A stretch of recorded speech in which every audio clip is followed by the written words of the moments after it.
Olá, seja bem-vindo. Então, temos aqui mais uma aulinha de Físico-Química de sétimo ano. Nós iremos falar então sobre a força gravitacional e vamos caracterizar as forças de uma forma geral e vamos classificá-las também. Para depois, numa próxima aula, iremos ver a diferença entre a massa e o peso dos corpos.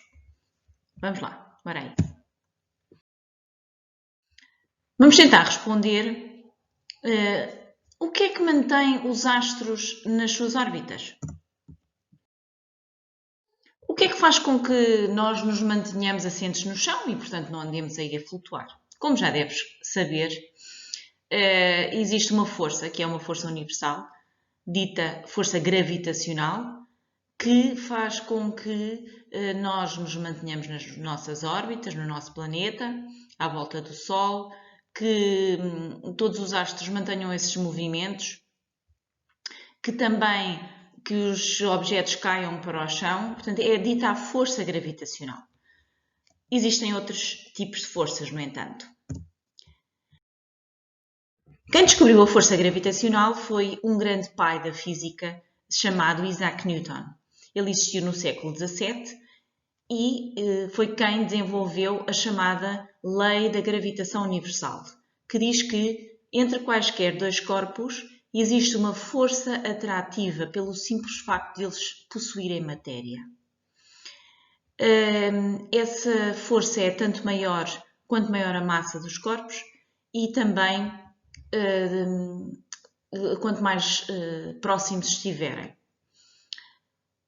Isaac Newton existiu, tal como disse, no século XVII. Eu vou-te convidar que faças uma pequena pesquisa biográfica sobre a vida e a obra de Isaac Newton. E tenta fazer uma pesquisa também sobre uma lenda que descreve um episódio em que Isaac Newton estaria a dormitar debaixo de uma maçã. Tenta fazer uma pesquisa sobre o que diz essa lenda. Para além da força gravitacional, existem outros tipos de forças. Portanto, vamos agrupá-los. Não esquecendo que isto é um nível elementar e, portanto, é uma forma simplificada e simplista de apresentar o assunto. Portanto, nós classificamos ao nível do sétimo ano, classificamos as forças da seguinte maneira.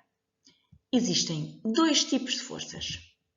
As de contacto, quando existe contacto entre os corpos, e as forças à distância, que são forças, tal como o nome indica, elas manifestam-se à distância. São elas a força magnética, as forças elétricas e a força gravitacional. Portanto, estas são forças à distância.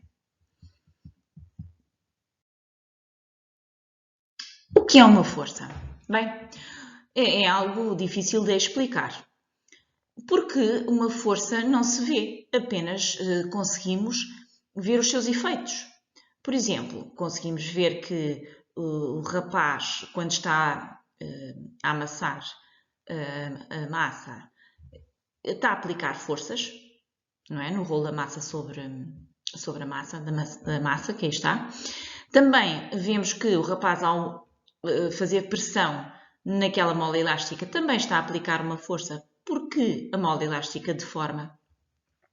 E vemos também que o rapaz teve que aplicar uma força para ajustar a bola porque a bola mudou de lugar. Portanto, só conseguimos ver os efeitos que as forças produzem.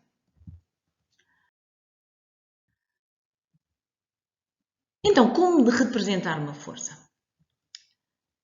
Para representar adequadamente uma força, necessitamos de um vetor. Um vetor é uma seta e por isso nós dizemos que uma força é uma grandeza vetorial. Então, para representarmos forças, usamos vetores, são setas, que nos informam da magnitude ou intensidade da força, da direção, do sentido e do ponto de aplicação dessa força. São, então, estas as características de uma força ou de um vetor. A intensidade ou magnitude, que é medida em newtons, em homenagem a Isaac Newton. O símbolo desta unidade é um N maiúsculo. A direção do vetor ou força pode ser horizontal, vertical ou diagonal. O sentido pode ser da esquerda para a direita, da direita para a esquerda, ascendente ou descendente. E o ponto de aplicação será no corpo, no objeto onde a força é aplicada. E estas, portanto, são as características ou propriedades de uma força. Uma força que é representada por um vetor. Todas as grandezas que necessitem de um vetor para serem representadas são chamadas grandezas vetoriais, em oposto às outras grandezas que são escalares, que não necessitam ser representadas por vetores. Como se mede a magnitude de uma força? Usando uns aparelhos que são chamados dinamómetros. Nós iremos usar no laboratório. Temos aqui duas imagens. Um dos dinamómetros é analógico, apresenta a escala, portanto o da esquerda, apresenta a escala lá indicada, e o da direita é um dinamómetro digital. Portanto, o aparelho que mede a intensidade de uma força chama-se dinamómetro. Vamos considerar a seguinte situação. O rapaz chuta a bola. Portanto, está a aplicar uma força no centro de massa da bola. No centro da bola. Como é que representarias a força que o rapaz faz na bola?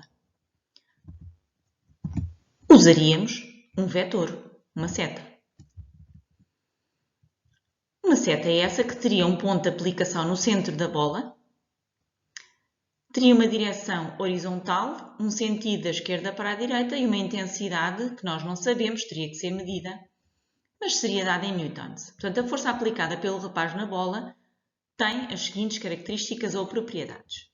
Uma intensidade, medida em newtons, uma direção horizontal, um sentido da esquerda para a direita e um ponto de aplicação na bola. E só assim é que a força fica devidamente caracterizada. Portanto, quando se pede para caracterizar uma força é necessário dar-se todas estas propriedades. Estas 4 propriedades.